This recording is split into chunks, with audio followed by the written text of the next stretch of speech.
Hello, my name is Sarah Maltby. I am standing for Douglas South in this year's general election. I've been part of this Manx Parliament for a long time. In the background, of course, but it has something that's always been an interest of mine. The man in line on a Sunday morning would strike out, and that would be your wake-up call to come down the stairs as a teenager to listen to what was happening on the Isle of Man and what people had to say. You know, it's just been inbuilt into me to be interested and to care about what people, real people, want and need.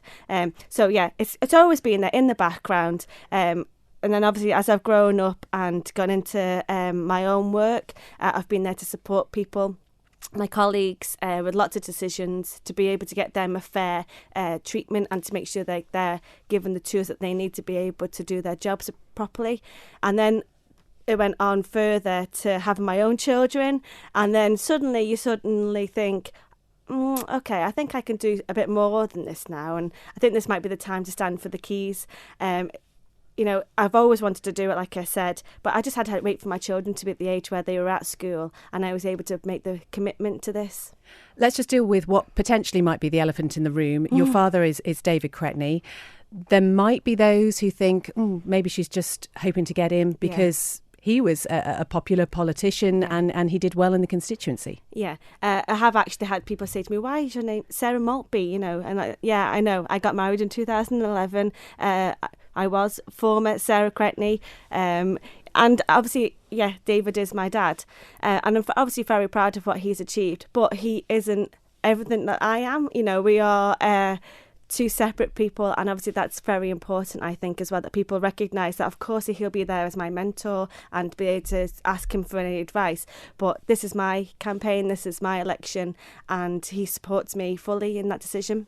You are, though, a member of the Manx Labour Party, as he was. Why did you want to be part of that? Well, like I said, it's kind of he's always been involved in it, and he would obviously been the leader and the chair for a long time, and so he'd come back and talk about different things.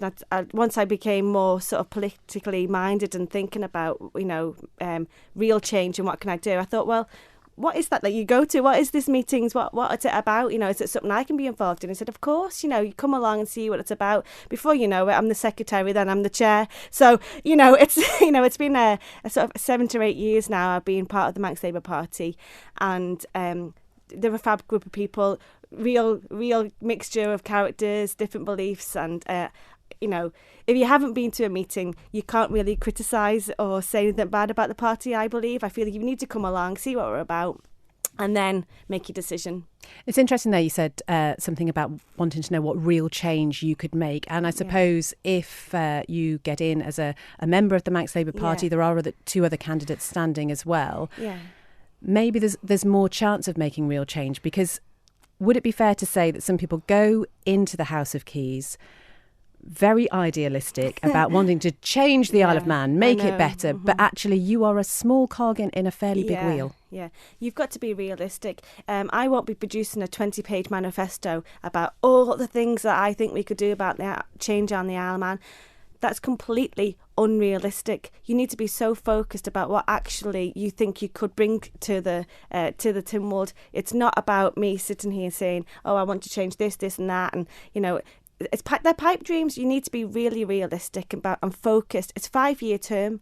It's not something that you're in for forever unless you're lucky enough to be re-elected in future terms. You've got to be realistic, and of course we will hopefully get other members elected, but the Isle of Man is not, we don't have a party political system. This is basically our views, where we come from. I also enjoy cross-stitch, I also enjoy running, walking, going out with my friends, but I'm not going to then stand there and say, oh, but I really love to socialise as well. Give me a break here. This is just part of me. What you see is what you get. And hopefully the voters of Douglas South will be able to see that I'm a genuine person, doing what I can and being really realistic. And I think that's the only way you can be. You've been out having doorstep conversations because you did declare very early on. That was a deliberate decision, was it? Yeah, it was deliberate. Very deliberate, actually. I don't want people to think that I'm going to just walk into this thinking, oh, well, she's David's daughter. That's exactly what, she thinks she's got to turn up 2 weeks before the election, no problem.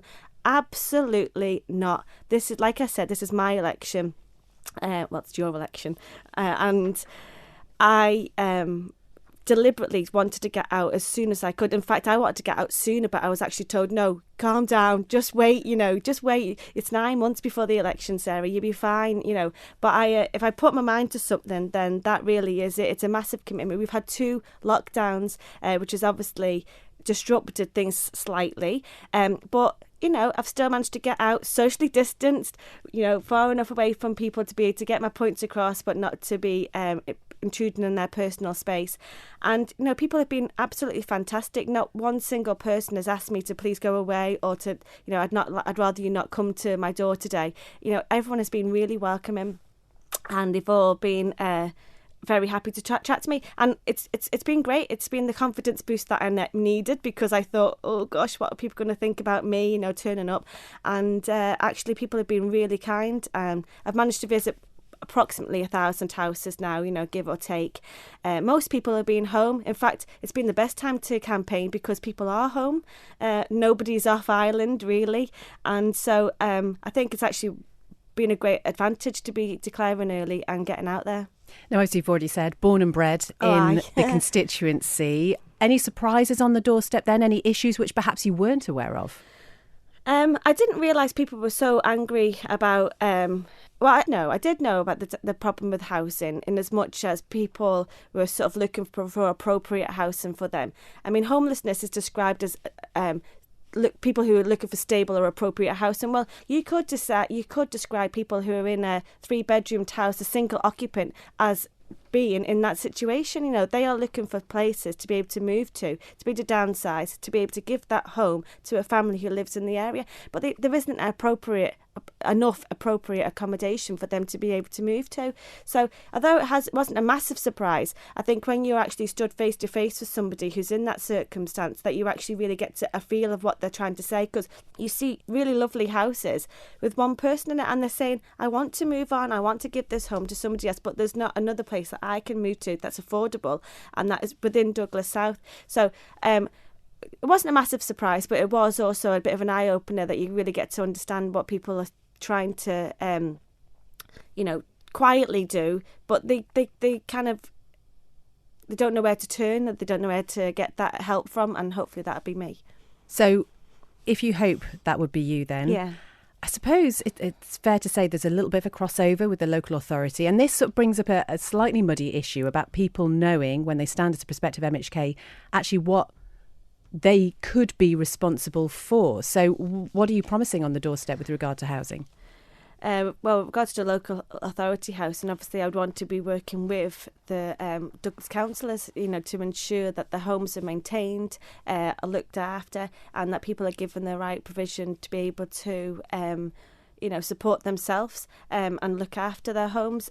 And I think quite often people are in these houses and then they're sort of left to get on with it, but then if they're not given any sort of help or support to manage their finances, or to manage their the maintenance of the home or whatever, then they come up against problems, and then they come up against problems with the council then, who come down on them to sort of say, well, you need to be doing X, Y and Z.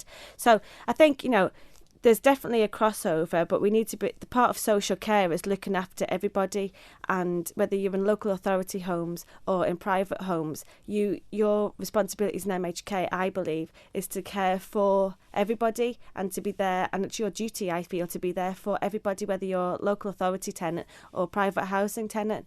So I think it I don't want to pitch one against the other. They're all in there together for me, and I can't make big promises, like I've said at the beginning of this, that would be unfair and unrealistic. But what I can do is I can come round to your house, we can have a cup of tea, and we can see what we can work out together. Housing is just one of the big ticket items when it comes to an election, if you like. We've got other things like health, education, again, things that you have strong views on.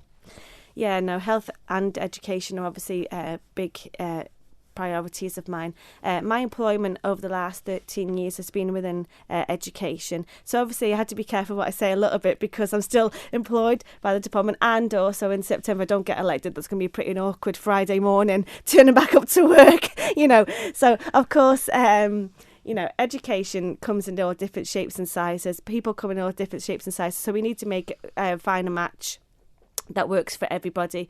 Currently, we've got a lot more people who are struggling to be able to maintain what the department and what the society expects of them.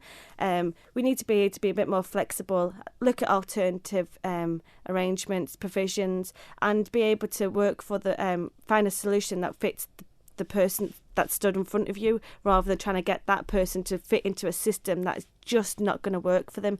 I'd rather have kids and students, going to vocational subjects or not going to university, staying on island, and for them to be happy, contribute more to the workforce, contribute more to the society, than feel completely isolated and not a part of belonging to anything or to our community. So I feel like we need to look at options where people are given the support that they need, rather than trying to get them to fit into what we need. I mean, if anything, if COVID's taught us anything this year, it's that mental health and well-being actually trump everything. That's what we need to be focusing on more for these people who sadly are on the rise. Something else you say is that the financial pressures of raising young children places unacceptable stress on any family, and sometimes that can be what splits a family unit apart. I have to play devil's advocate here, if you like, and say it's people's choices to have children, and perhaps some responsibility needs to be placed on individuals to think, well, am I in the right situation to be able to do that? How much help really can we expect government to provide in all of these circumstances? Okay. I feel that young families and people who choose to have children are what's going to help grow our economy. So, if we give them better maternity and paternity packages, if we're able to offer childcare that meets the needs of working families, if we're able to give a cross-island better preschool provision or community hubs or some way in order for working families to feel that they are supported, they will then contribute more to the economy. There's people at home right now who might be listening to this, who might be thinking, I'd like to get back into work, but I just cannot afford the childcare. I cannot find a provision that's going to meet my needs and my children's needs. So there's many people on the Isle of Man that don't have the support network that you might expect.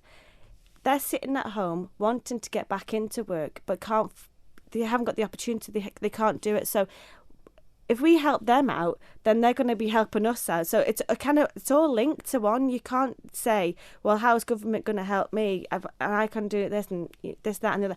You need to be able to, if you support people at grassroots, in the home, then they're going to give you much more back in return.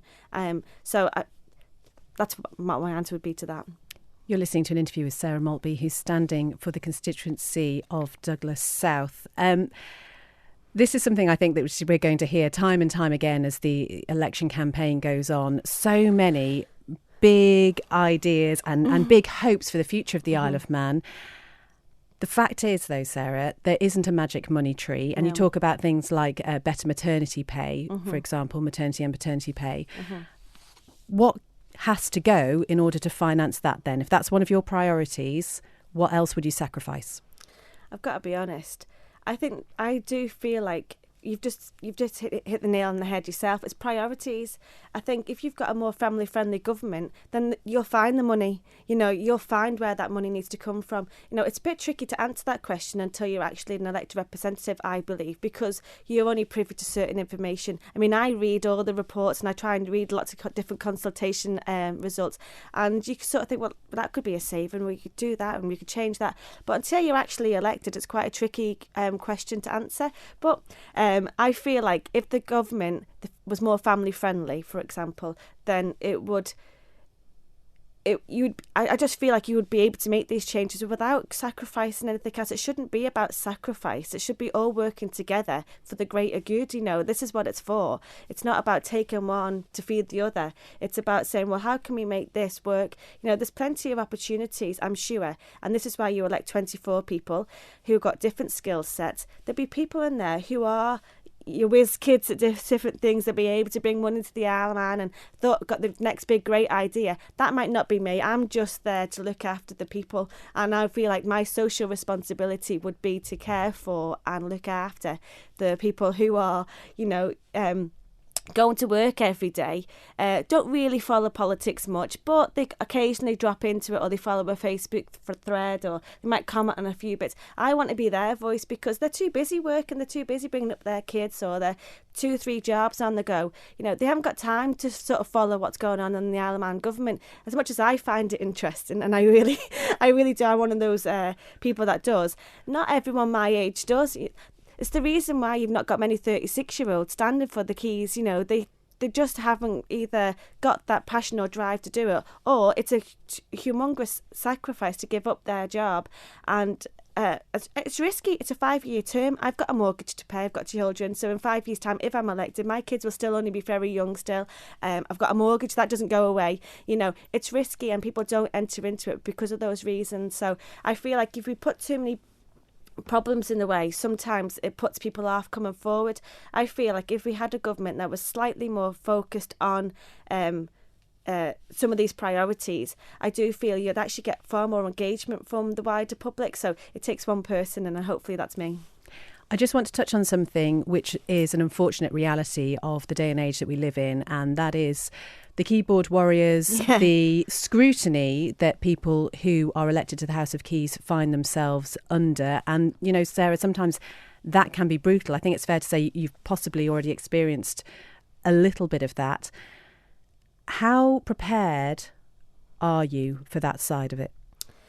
Yeah, no, you're all right. We have, I have experienced very small parts of that, of trolling, or whatever you want to call it. It does exist. I read a lot of the stuff on Facebook and on the different pages and the forums, and of course you can really get bogged down with it, and you can sort of feel, well, that's what everybody thinks.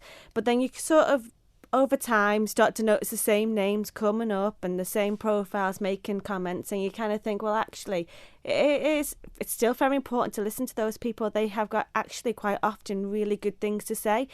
Sometimes don't say it in the way that I would probably think would be constructive, but it's not invalid what they're saying.